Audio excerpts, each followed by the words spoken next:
afternoon or morning for some of you, and I would like to see some cameras on. That's always great.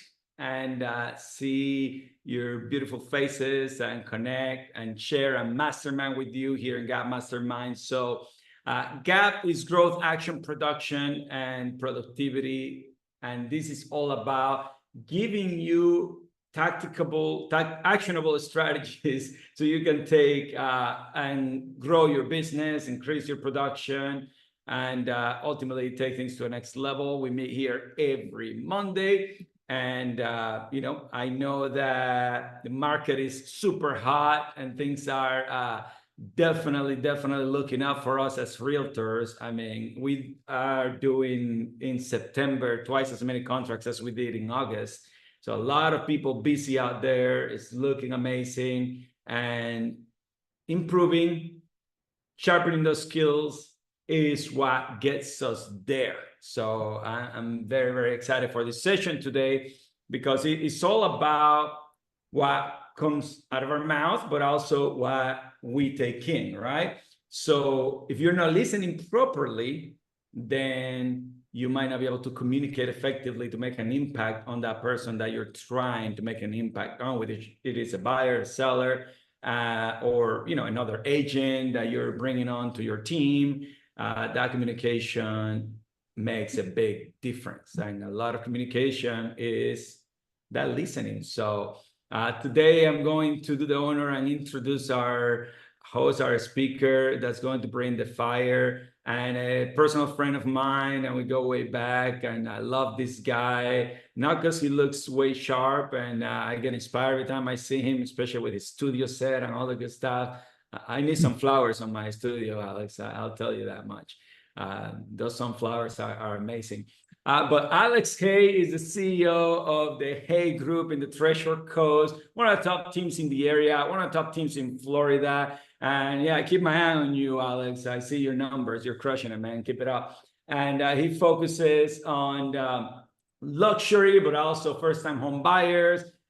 Definitely those golf properties. He's got a powerful YouTube channel that if you're looking to do a YouTube channel yourself, you definitely gotta check out his channel. And he's just somebody that implements super focused, super disciplined, and someone that communicates very well. Multiple time icon, award-winning agent, team leader, and growth leader within the Global Alliance organization. So without further ado, floor is yours, my friend. Alex, hey, let's go.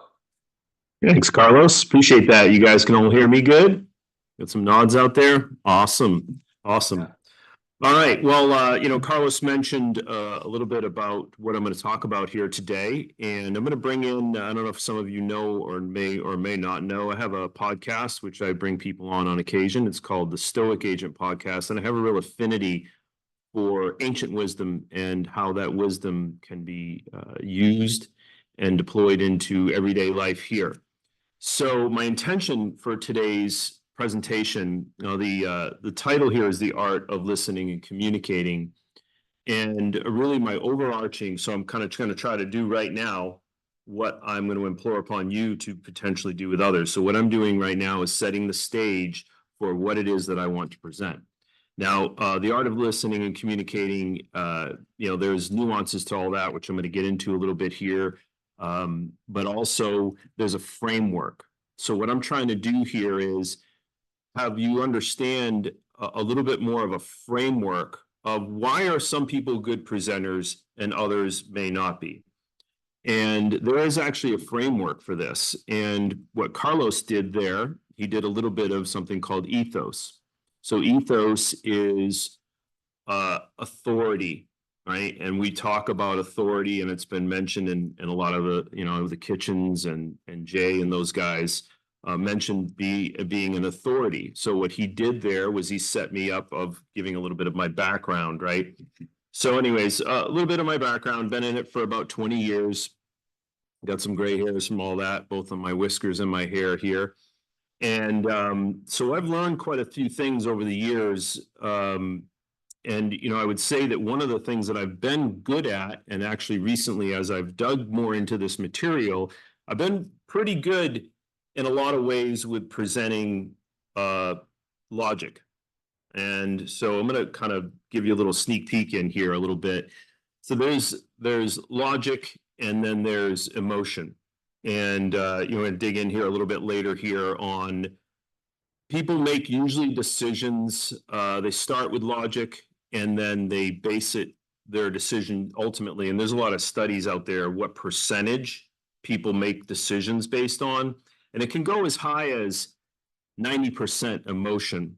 So for some of you guys out there that are like, why don't, especially when we're speaking to females who are more emotional, right? And there's nothing right or wrong with either. And I think that's a little bit what I'm going to get into here of understanding people, right? So let me just dig in here a little bit, right? I do want to say as a precursor to this, we every single day do a role play 8 to 9 a.m. We've been doing it for over 3 years now, and it's been absolutely incredible to help, especially the newer agents, learn how to ask these questions, right? And learn about some of the framework of when they go and present and so forth. And you're able to do this in a Zoom. So if any of you guys want to ever come to our morning role play, we don't script. We do LP Mama, which I'll dig into a little bit here. Also, we do Ford, which is rapport building stuff, family, occupation, recreation, dreams.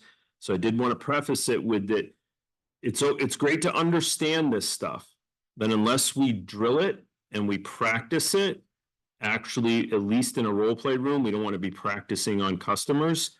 You're going to make more money. And I think that's what a lot of people in here would like to do. All right, so let's dig right in. What is active listening really about?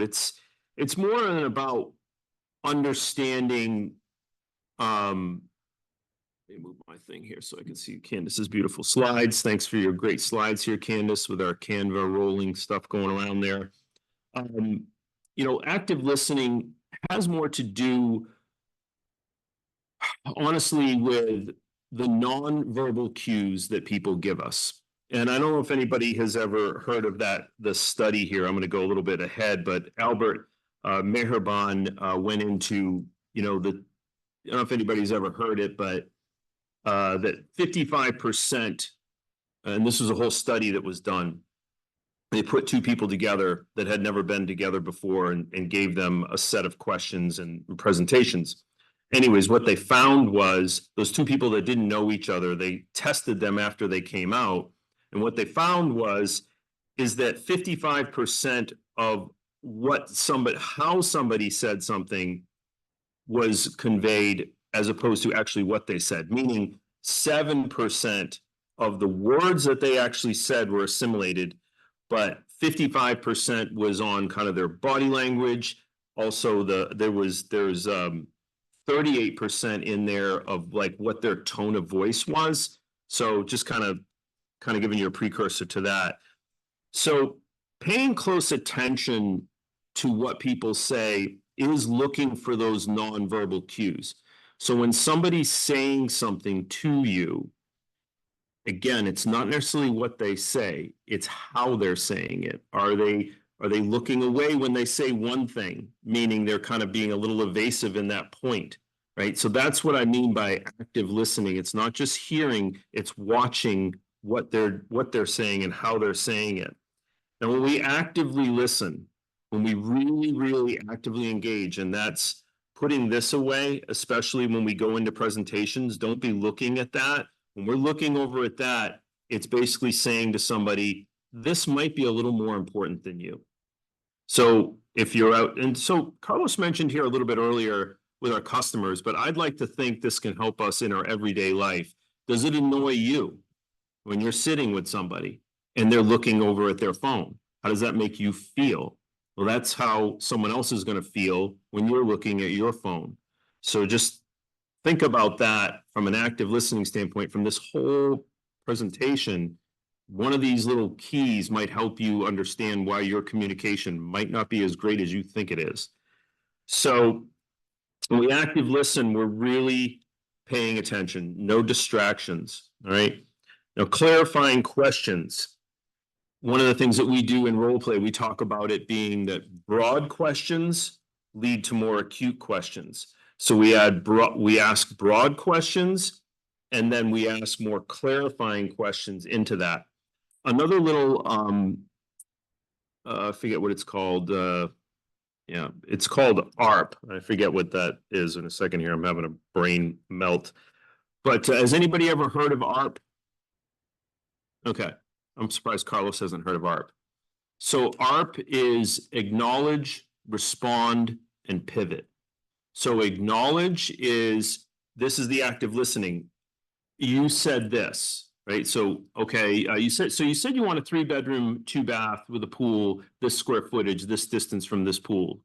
Okay, that sounds really nice. I think we can make that happen. Let me ask you this, is this more important or is that more important? You see the acknowledge? So I acknowledge what they said. I responded with something relatively positive, and then I pivoted into the question that's a more clarifying question, right? So we acknowledge this is what you want. Oh, cool, great, that sounds nice. And then let me ask you this. So you see the pivot, so you could write that one down. Acknowledge, respond, and pivot.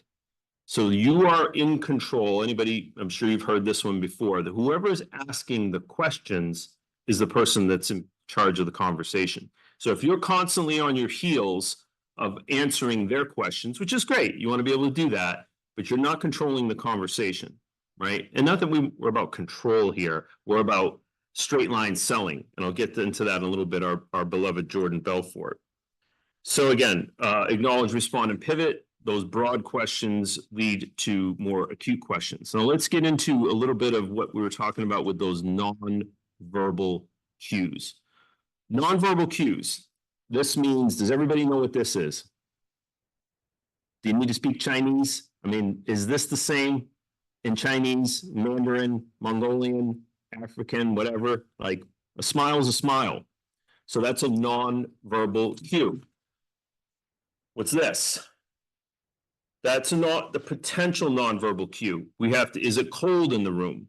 Like it might be a little cold. So there is some lateral thinking that we need to use here. But if somebody gets a little closed off when they say something, that's a nonverbal cue. You want to say in your head, okay, they've got a little bit of a block when they're talking about such and such. Has anybody ever, I'm not taking less than, right? They're taking a position, right? So that's a nonverbal cue that we're going to have to get through that. You know, why? So there's, okay, so why do you say you can't take less than that? Right? So that driving into that, we got to get through that, because if we don't get through that, it's going to be overpriced and you're going to be having tough conversations later on, right? So just be thinking about little nonverbal cues like that. You know, eye contact. Are they able to keep eye contact with you? Do they get, when you ask a direct question, do they kind of shy away? Right? Do they look the other way? Well, okay, like maybe they're not clear, or maybe they're hiding something. These are the nonverbal cues, and there's all kinds of things like NLP. Tony Robbins talks about it, neuro-linguistic programming. There's so much within this. And I think the more you dive in, this is a big, broad overview, and I'm getting to the context of ultimately what I want to get to here, but I want to set the framework of understanding how important these nonverbal cues are, what your communication style is when that, the acknowledge, the respond, the pivot, controlling the conversation, right? So, you know, I hope you can maybe dig into some of these yourselves around nonverbal cues and so forth, but we're going to move on here. Now, what does ultimately all of this do? We're really trying to reduce misunderstandings. That's really what we're trying to do. Well, I thought you meant this. Well, I thought you meant that. If I thought you meant this and you thought you meant that, what happened or what didn't happen? Really good communication, right? Oh man, I thought you meant this. Oh, no, I meant that. Well, obviously we weren't clear. So let's get clear, right? What did you say when you meant this? You want to take care of this stuff beforehand, right? So what does this all do? It saves time. Now, what are we about here? We're about efficiency. If we're about a high, does everybody in here want to maximize their dollar per hour? Most likely, right? If we want to maximize our dollar per hour, we're going to be efficient with our conversations. We're going to be clear with our conversations, and we're going to get understanding. Where does conflict happen? Conflict happens when people don't meet eye to eye, right? So we want to reduce that, sorry, I'm gonna cat go crazy there. We want to reduce miscommunication and we want to increase our clarity, right? And that's going to save time, and that is going to increase your dollar per hour, right? All right. Here's the meat and potatoes of it, guys. All right, so this framework I stumbled across, and it came across from a guy as I was doing some of my ancient research and listening to these characters. I don't know if anybody ever here probably heard of Aristotle before. Anybody ever heard of Aristotle? Yeah. Okay. So Aristotle actually taught Plato. He was one of the original kind of critical thinkers out there. And he actually wrote something called the Theory of Civic Discourse. And within that, there were three primary ways, and this was in 350 BC. So it's pretty amazing how this ancient wisdom comes to the forefront today. And I do want to mention here, so there's three basic premises, and Carlos is really going to like this one. There's logos, pathos, and ethos, okay? So logos, this refers to appealing to people's logic, all right? So some of you out there that might be having some real challenges maybe with your spouse, all right? And you're a male, and you're like, I don't understand why they don't just understand this. Why don't they understand this, and this? Well, because you haven't spoken to the second thing, which is their pathos, their emotion, all right? So firstly, the logos is you're presenting facts, you're presenting evidence, you're presenting a logical progression of thinking, okay? And an example of this would be you go in and you're doing a listing presentation, all right? So you're going to first go in, this is what we teach, we go in and we first actually, the first thing we do before we get into logos is we get into pathos. We go through the whole house with them.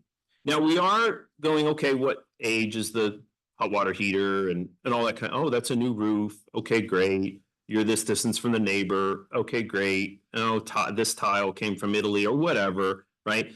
But you're also saying, oh, wow, you went to the Congo, or you got a pet. I got a Jack Russell, right? Like, oh, okay, I got a Jack Russell. You're emotionally kind of connecting with them. So the pathos is happening of a rapport factor as you're evaluating the property as a professional, so that you can build your logos for later, right? Because you've done your analysis, but you're learning, oh, okay, there's this little tile that's different. There's this, the lot size is a little bigger. Okay, we're going to add that in for my presentation for the logos later. But, or for that matter, we are talking to them in pathos. We are talking to them from an emotional standpoint and building rapport. Who do people like to do business with? People they know, like, and trust. So the more that you can get to know them, the more they like you, they're going to trust you. The more that you say, okay, you have a Jack Russell too. Oh, okay, well, you might be trustworthy because you like Jack Russells too. You see what I'm saying? Where I'm going with this? We're emotionally getting involved with them. So you got me there. So now there's, again, three. We're going to get into the ethos here in a second.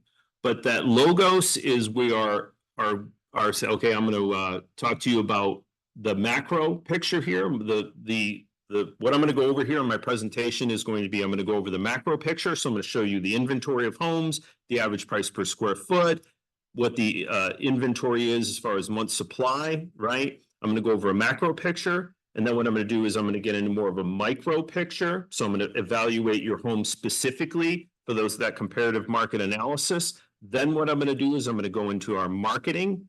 And then I'm going to show you some of our testimonials to show you that other people have worked with us, right? So what I'm doing there is logos, pathos, and ethos. And these are the ways to persuade. Why would they work with you as opposed to somebody else? And if we can appeal to both the logos, or all three, the logos, the pathos, and then show them what our ethos is about, you're going to have a much better framework, right? Where they're going to go, wow, this person is this. Carlos, is where you're going to love it. This is the Jordan Belfort. So Jordan Belfort, anybody ever heard of Jordan Belfort or watched The Wolf of Wall Street? All right. So he came out with a system called straight line selling. And within straight line selling, what were the first, Mark Carlos, you remember the five things, the three things you got to establish in the first 5 seconds? Oh man, you're testing me. I know sharp as a tack, enthusiastic as F, and be an expert, right? Something like That's that. it. Boom. That guy right there. That's why he's boom, boom, boom. Sharp as a tack, enthusiastic, and an expert in your field. Sharp as a tack. That is what your logos. This guy's on top. This lady's on top of their stuff. They know their numbers. They're enthusiastic. There's your pathos. And they're an expert in their field. That's your ethos. The last one is ethos. So Candace I jumped ahead here. I keep her on her toes always. But again, the pathos is referring to emotion. By evoking emotion in your audience, you can create more engaging and more memorable communication. Does anybody remember at EXPCon the biggest probably, or what I found from hearing everybody, the best presentation was from Ed Milet. Why? Why? Amazing storyteller. And a storyteller evokes emotion, right? So people were welling up. Oh, he had me welling up with tears. He wasn't up there talking about logos of, oh, the market's this or da da da. Ed, this big muscular guy, emotion. He had a very emotionally engaged in what he was talking about with that story about his father. You guys remember that? Some of you guys maybe don't know how to come, but that's why these are really great things to go to. Not only you get emotional and okay, get you a little fired up, but see the framework of how this master presenter storyteller did it, right? And he used a lot of pathos in there, all right? So I think you can kind of see what I'm talking about here. So, and again, into the pathos, this is why stories sell. You've heard that before. Stories tell. Why do stories sell? Because they evoke emotion, right? People can see themselves. Carlos has gone over this before. That they can see that you went on a journey, you had struggles, they identify with those struggles, and so they start to identify with you. And since you went through it and you showed this is what happened on the other side, see the story? That's a story arc. That's a story arc. I was here, then I was here, right? How did I get here? I went through this. I got some guides. I got some systems, whatever that might be in there, so they can see themselves here. But emotionally, they're like, yeah, I want to be there. I want to be there. Emotionally, I'm here. I'm stuck. How do I get here? And that's emotion, right? So I think that's hyper important. Let's go into ethos here, and I did a little spoiler alert here. Thank you for these awesome slides as well, by the way, Candace. So ethos, this refers to the appeal to credibility and authority. You're an expert in your field, right? When you establish yourself as a knowledgeable and trustworthy source, your client's going to be more likely to believe and follow your advice, right? So that's why also I call it the Angie's List Society. Yelp, Angie's List. Why does Zillow want you to put all these reviews out there? This is ethos.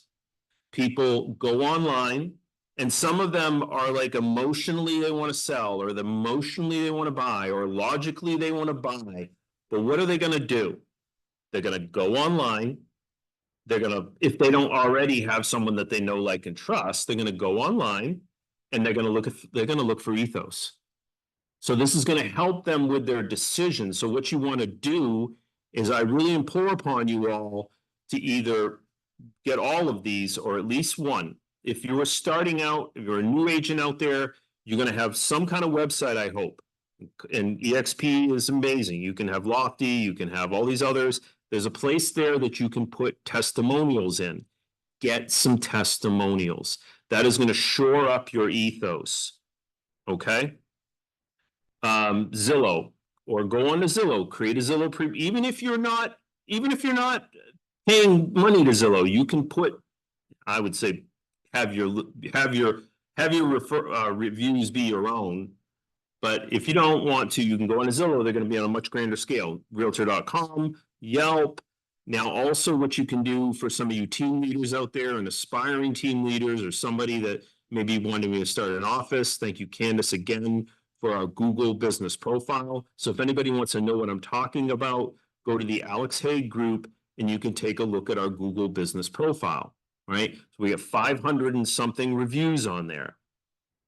500 right now. You can say, well, I don't have 500. Well, go and get 1 or 2 or 3, and eventually you're going to get 10, 15, 20. 10 or 15 or 20 is fine.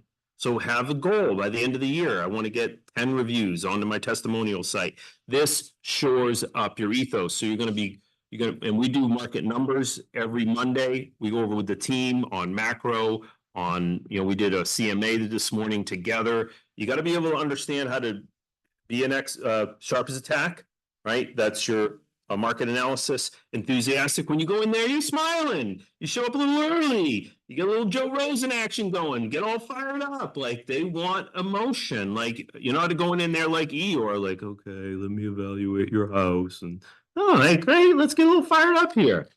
And that's gonna, people, Brent Gove is another great example of it. Like, enthusiasm. Brent is over the top, right? Like, anybody that's ever been around him, right? He is massive on pathos. Massive on pathos. Now, Brent's a killer too, so he can go and do those market analysis, but he goes over the top. So go in there and be excited, sharp as a tack, enthusiastic, and an expert in your field, and that's what the ethos will shore that up. All right. All right, let's understand our audience a little bit here, how these techniques can bridge the gap between listening and communication. Now, it's a combination here. It's a combination of our logic and emotion. And remember, in here, most people are feeling. They're feeling, they're not as much in here. Now, we also want to honor that there are personality types. There are different personality types out there. If you're talking to a Carlos, he's very much you got a lot of C in you, Carlos, right? But you got a lot of D too. Yeah, but he's low on I. So you're not going to really appeal to Carlos with emotion. You're going to appeal to Carlos with that you're very direct. You get him what he wants when he wants it, and you're appealing to numbers because he's a C. So you want to know your personality types in here too. So there's too much for this presentation here right now, but that's what I'm talking about as far as understanding our audience. You're not going to talk to a D about how much the crown molding accents the house. They just don't really care about that.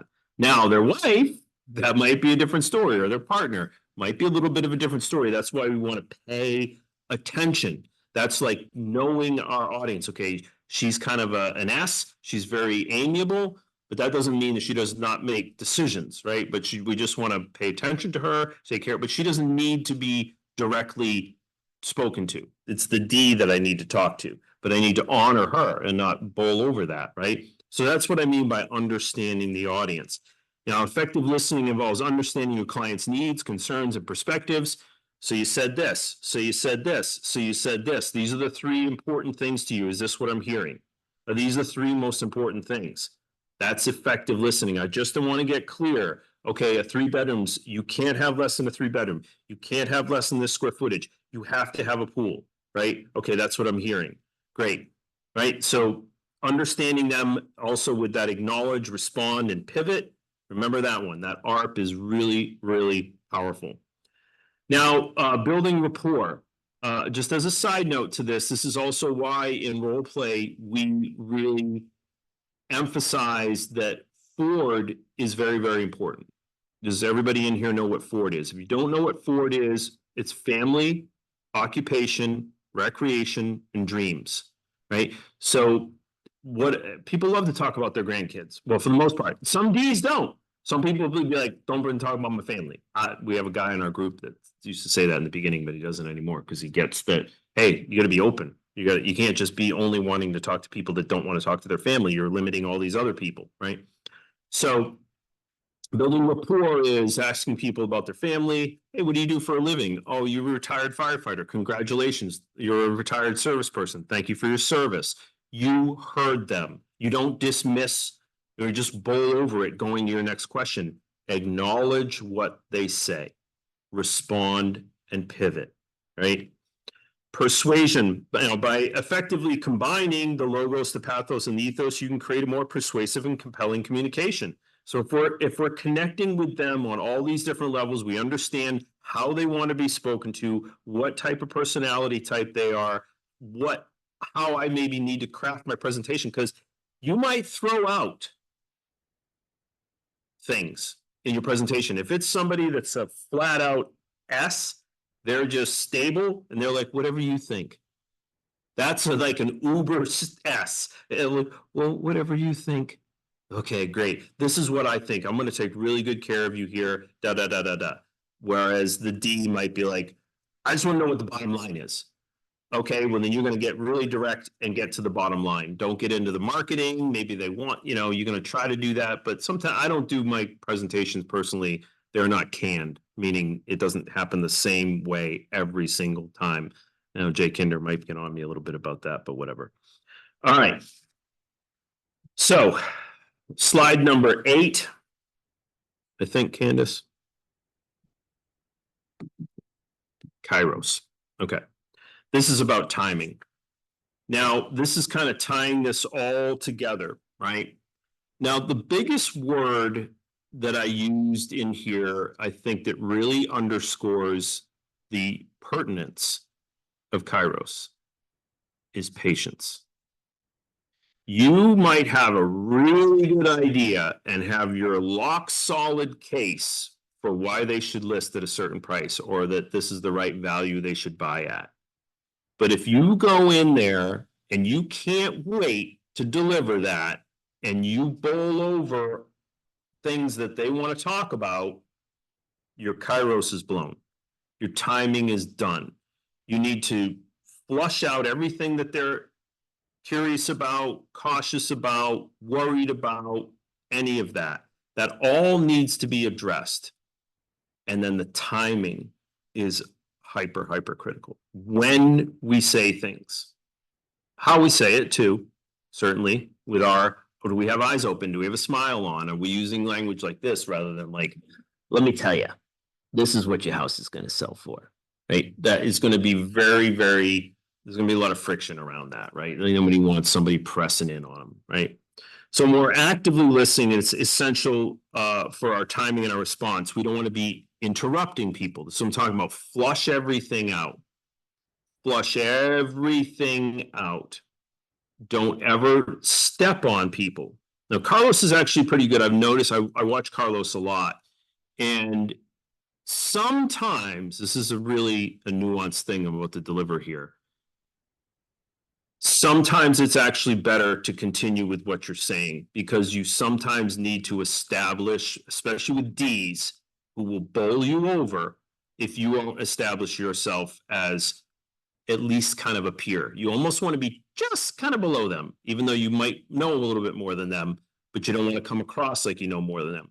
So sometimes I'm going to say from the majority, you want to let people talk. Even if they talk over you, stop. Sometimes I've noticed Carlos with it, it depends on the prickliness of the person they're talking about, will actually continue because he does not want to kind of what I see as kind of lose position of authority in there. He's not going to let people talk over him. So that's a nuance I bring up there, but I think it's important.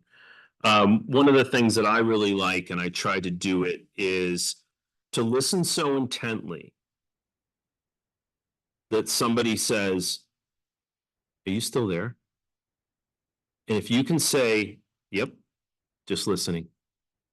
I tell you, it is one of the more effective things as far as communication that I've learned in my days, because I like to talk like some other people out there. We all like to talk. We like to hear our own voice.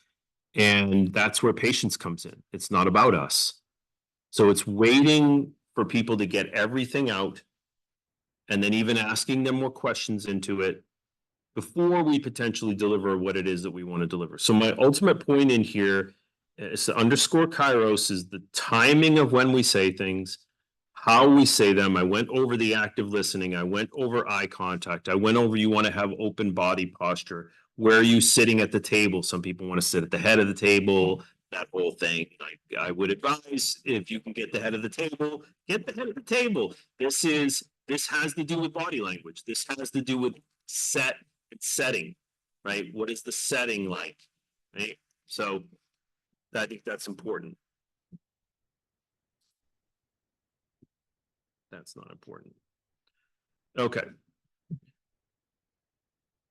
So lastly here, the logos, pathos, and the ethos, and the effectiveness of using these within complex environments. And again, a complex environment could be simply you sitting down with your significant other. You've been trying to navigate this for years. Hopefully, maybe some of you out here, especially you guys, it took me a long time to learn this. I'm still learning it.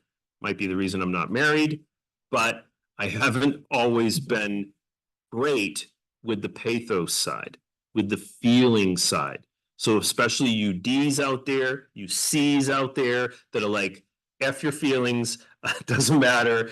It matters. It matters a lot. So really, I hope that bringing this all together, guys, bundling it up, the last one here is your telos. So your telos, so you got your logos, your pathos, your kairos, or kairos, and your telos. So your logos is your logic, pathos is your emotion, your ethos is, are you an expert in your field? Your testimonials, if we were to say that. Your kairos is when you say things, how you say them. That's the timing and the kairos around this. Now your telos, this refers to the purpose or attitude of your speech. Aristotle believed, again, coming back to our buddy Aristotle, believed that speakers should have a clear telos. But as an audience, it may have its own purpose, and that might be different than the speakers. Now, if we're going in for a listing presentation, hopefully the telos is going to be kind of the same for everybody here, right?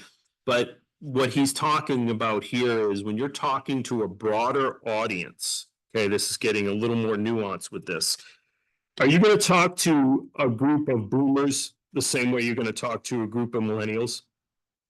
No, right? I mean, it's pretty elementary there, right? A group of boomers as a collective, they're going to be more interested in like security, right? Okay, like they've already done all this stuff. They don't want to take any major risks. What's really important to them is saving maybe their nest egg, or if they're going to make this investment property decision, take money out of an IRA or something, they just want to make it a good decision. Whereas a millennial, this is in general, so I don't get any comments here around, Alex, you're way off. Maybe I am. But my point is that the millennials, they're more interested in impact. They're more interested in, how is the world going to see me? Am I going to impact others? Like, that's what they're going to be talking about. So if we're talking to, like say agent attraction as an example, you might be wanting to talk about, well, you're going to be getting stock. You have this opportunity for rev share. You have the opportunity for healthcare, right? These might be more for that boomer character. Whereas the millennial character for agent attraction might be like, hey, look at the impact that you can make by having people in this group and so forth. You see what I'm saying? So the telos, as an overarching, this is just kind of if you're, and I have a very broad, I think, spectrum of different types of agents in here from different age brackets and so forth. So mine was just in general, which I tried to say from the beginning. I want to present something to you with ancient wisdom that can be reflective of today and how this ancient wisdom and the framework for it can help you be more persuasive. You see, so that's my overarching telos of this presentation. And I established it from the beginning. I've reiterated it multiple times kind of through the presentation, and now I'm reiterating it in the end, right? So that's the whole telos. That's the whole package, if you will, right? So I don't know if I had another slide here, Candace. I feel like there's another slide. Okay. So one last thing here. This is our last slide here, guys. How telos applies to active listening, building relationships, and using logos, pathos, and ethos. So active listening and telos. When actively listening to a client, it's important to keep the telos of the conversation in mind. What is the overarching thing of what we're talking about? Going back a little bit to Jordan Belfort, straight line selling. They're going to start talking about that trip to Africa and going like way off the potential sale. What's your job? Bring them back on that straight line to the goal over here of buying or selling, right? So that's the telos. We got to keep them. That's the straight line selling. Keeping them on this. We don't want to go off on some tangent, and definitely don't want to get into politics, right? So that's telos, right? We don't let it go there. Don't let it go to religion. Don't let it go to politics. Don't let it go to why are this person, why is this group? No. Be careful. You can build a little rapport in there, but we want to keep the straight line. What is this presentation all about? Now, building relationships and the telos. The telos of your communication can also influence your approach to building relationships. If your goal is to establish a long-term partnership with a customer, you might focus on building more trust, rapport, and so forth. Whereas if you've got one opportunity, I've got my chance to present my product. You're not going to bring as much of, well, tell me about your family, tell me about your occupation. No, you're there to deliver a product, so we don't want to be talking about rapport building stuff. So we got to understand that there's some kairos in there. There's some timing, right, with the telos. So keep that all in mind. So again, bundling this all up, the logos, pathos, ethos, and telos. The use of these can be aligned with your telos or your communication. If your goal, again, is to persuade or purchase, you might use logos to present the facts and evidence about the product's benefits. So your pathos, hey, you're going to feel a lot better after you do this. You didn't have a CRM. Once you get a CRM, you're going to feel more, better about your situation. And, your ethos, obviously, hey, and I have a Google business profile. I use a CRM, and this is what it's done for me. Here's our percentages, our conversion, right? So that brings that ethos in there of like, oh, okay, that worked for you. That worked for you. Okay. All right, guys, that's pretty much all I got here. We went through this rather quickly. We're gonna unpack it a little bit here, some of the stuff that you share, Alex, but also I want to share a gift with them since you've been talking about this throughout your presentation, but the straight line selling system, right, from Jordan Belfort. It's the killer system. I mean, it's an amazing training. It's worth thousands of dollars. We happen to have that in the Global Alliance University. So if you go to globalallianceuniversity.com, you can go through the whole program. And as you can tell, Alex is very fond of it. He's, amazing team leader with massive production with his agents. I, the same, use it to train my agents and help us, train those agents to build influence, because you have to have that influence over the consumer to be able to give them the experience required so they make the decision of buying. I always tell agents that if all you're doing is opening doors, that person won't even remember you. But when you help that buyer or that seller do something that they had no confidence in doing because they thought maybe it wasn't the right time, or maybe I can't find it, or maybe, it doesn't fit, within what I can afford.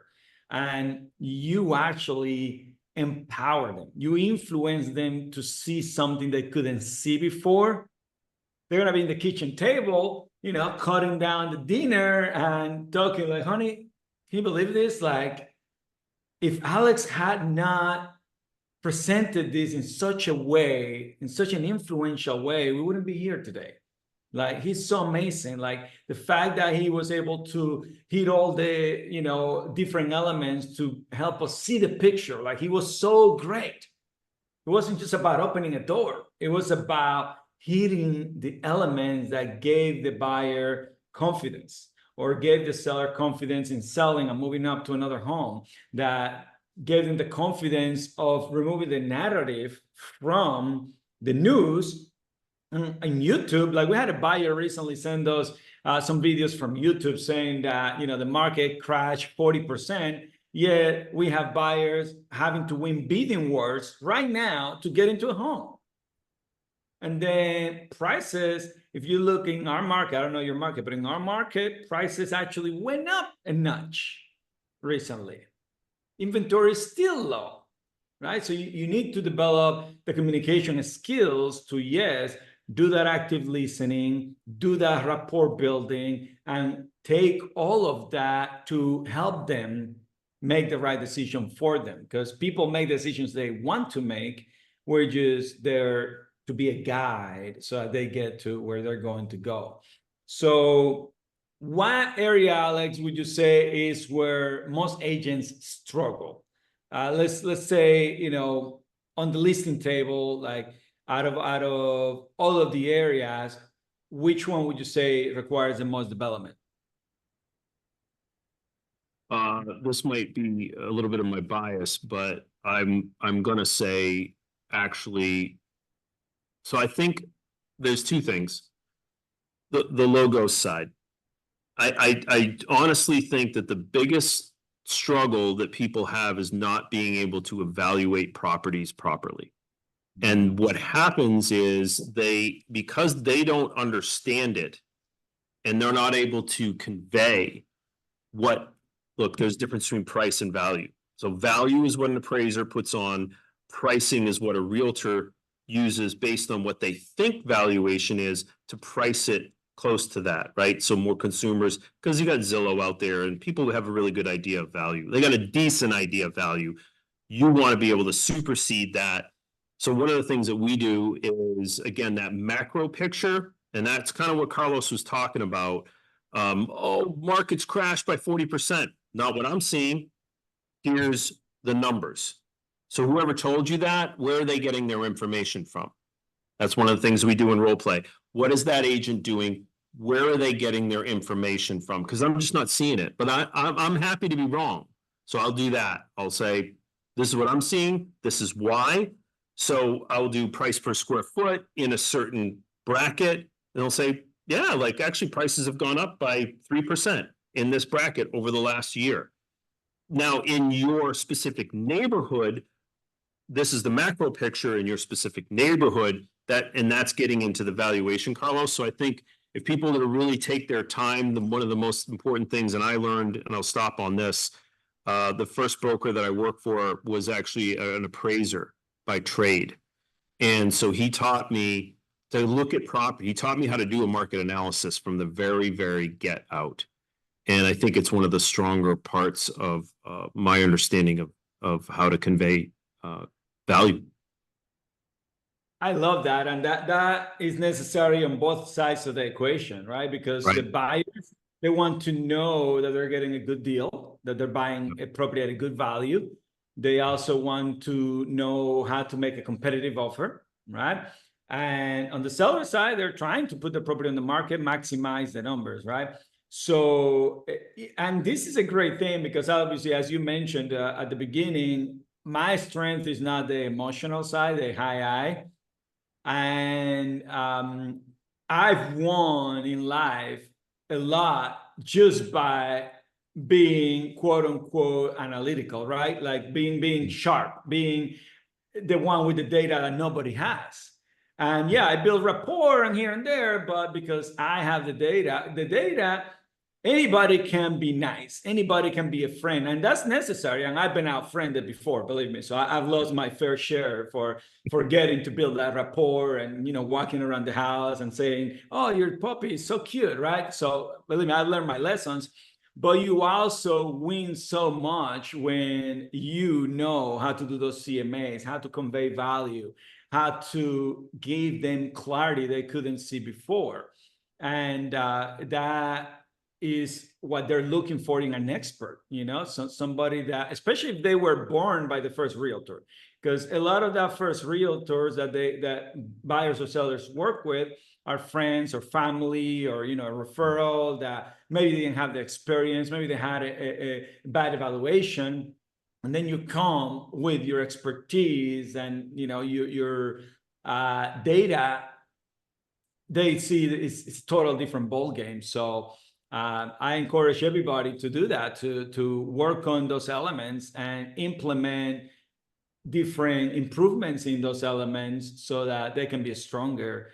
Having that data, it just makes you look sharp as a tag. Like, I tell my agents, before you go on a showing, just find out the houses that are nearby, what are they listed for, find out the one that's pending around the corner, how long was it on the market, find out, how many active listings, just a few little things, and then drop them as you go in the showing. It's like, oh, by the way, the one, you see that yard sign there, that one just went under contract for 550. It's like, oh, really? Yeah, absolutely. Now, immediately that person is increasing the trust. It's like, oh man, this guy knows his stuff. All right.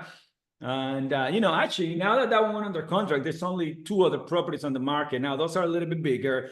This is the one in here in this community that really fits your needs. And, it is right the sweet spot of pricing. So let's take a look at it, right? So it creates, and I might have just learned that. Maybe I've never been in that community, but now you're increasing that sharp as a tag and that, logos that Alex talks about. So very good, very good. Just real quick there, Carlos, one of the things you mentioned, you can spin back into how is that going to make you feel? Meaning, okay, you could price it there, and what if it doesn't sell in 2 weeks? How are you going to feel about that? So you start to get them into emotion of like, I'm not going to feel too good about that. So you know what I'm saying? So the logos can really start to meld with the pathos, and we don't have to be a high eye, to create that, right? We can just say, how do you feel? How are you going to feel about that if the property doesn't sell in 2 weeks? And if they're like, well, I'm not going to feel too good. Okay, well, we don't want you not to feel good, do we? So anyways, I just want to kind of double click on that a little bit. Absolutely. No, I think that's a killer strategy there. And, understanding the journey of the customer, like what is it that they're looking to accomplish? You hear people talk a lot about the big why for us. However, when you're in front of a customer, what is it that is important to them? I was just coaching an agent, and he was talking about how he went to an expired listing, and that listing, the seller didn't want to put it back on the market, wasted a lot of time. And so I was like, where were they going originally when they first put the property on the market 6 months ago? I was like, oh, well, I don't know. I was like, well, there's a challenge, because I would have told that seller, it's like, okay, well, you mentioned that you wanted to move to New Jersey to be with your grandkids. Wouldn't it be amazing? How would it feel if we could get that accomplished before the holidays? So you can spend the holidays with the family. And, I get it. It was about experience. I can understand that, maybe you didn't get the right information, but there's houses selling here. We can have you over there in New Jersey, in a couple of months if we make the right moves here. How would that feel? Right? And this just is magic, because now they're like feeling, and there's also the towards and the, against, right? Some people want to avoid pain, right? And some people want to move towards pleasure. So the example I just gave you is towards the pleasure of accomplishing the goal, is that move, right? And then there's some people that, like Alex said, no, I don't want my property to be on the market for 2 weeks. I want to sell it in 3-4 days, because I'm getting relocated, and this is like, it's got to happen. I don't want to have to pay another monthly payment in the mortgage, right? So that's against, you don't want to feel that pain, so you're trying to avoid it. So hitting those elements is absolutely key. Alex, any final parting words here as we wrap up? Just 2 things. Again, anybody that wants to come into our role play, this is the stuff that we go over. So we do LP Mama, listing, price, motivation, agent, mortgage, appointment. There's 6 appointments that we go for. So this will also make you sound like you're sharp as a tack, because when you're asking these questions, you sound like a professional. But if you don't have that, just, okay, have I covered? I mean, I always take notes. So I've got LP Mama in front of me. So listing, location, what area? Okay, great. Price, what kind of price range are we looking at? M, motivation, 2 parts to motivation. Carlos just mentioned it. When and why. The why is hyper critical, because also that's going to tell us where to put them in our CRM. They're 6 months out. Okay, that's more of a nurture. They got to buy within Carlos's point, 3 months. They got a big emotional thing or job, kids, school, whatever, right? So that helps us with that motivation to pour that salt. We talk about it, pouring the salt on the wound, depending on how you want to talk about that. And then I did want to mention in there as well, the dreams. So I always say the quintessential, somebody says, I want to see myself, I want to retire. I want to have a pool home. I want to see the sunset going down. And I want to be able to have my grandkids splashing around in the pool with the sunset going down with a margarita in my hand and Jimmy Buffett going in the background. Like, that's a dream right there. That's a dream. So then when you're at that house, you remembered that and you go, wow, this has got that southern view. This has got that pool. It's got the in-house. I tell you what, it doesn't have the in-house sales system, but as a closing gift, I'm going to get you surround sound, da-da-da. You're going to have the Jimmy Buffett playing. See what I'm saying? You remembered what it was. They emotionally say, I can see my grandkids in this pool. So there's just so much to it, and it's drilling and going over it and over it and over it. So it doesn't sound scripted and it doesn't sound transactional. Welcome to join us anytime. I've been in the role play with Alex, and it's incredible. I mean, it's a great platform to really sharpen those skills and, get that confidence, sound sharp as a tag, and just, mastermind with other agents. So they consistently crush that for the last 3 years. So how can they get in there, Alex? Candace, you still here? Sure am. Give me 23 seconds. 23 seconds. We'll give you 25 if you want. So she's going to pop in the Zoom link. So I advise people, just put it in your calendar, 8 to 9, Monday through Friday, reoccurring. Put the link into the description. There you go, Candace. Everybody's got to want a Candace. She's amazing. Pop that in. And we use it to not only build the skills, we build our culture, we build our community. We have people, we use it as an agent attraction. So we've brought people into our organization who've been, part of our group, but it helps to we do it for our group. And again, you guys are part of our group, so you're welcome to come in. And there's no real pitches in there. We don't EXP on anybody about anything. We just build value. Amazing. I saw some people pop into the Global Alliance and register. Guys, if you register your account in the Global Alliance, the first time you log in, you won't see the content. You're going to need the exclusive access code that unlocks the content. You get that from your sponsor, and if they don't know it, keep going up, down the chain. Somebody has it. It's exclusive code. Make sure you grab it. We have hundreds of thousands of dollars in training in there, including the straight line selling from Jordan Belfort. And while you're at it, sharpening your skills, take the negotiation training from Chris Bosch. He's also there. I'm one of my favorites. So definitely great stuff. Alex, thank you so much for massive value as always. Truly appreciate you, and hope to see you soon and hang out as we normally do. And guys, see you next week for another power session of Gab Mastermind. Take care.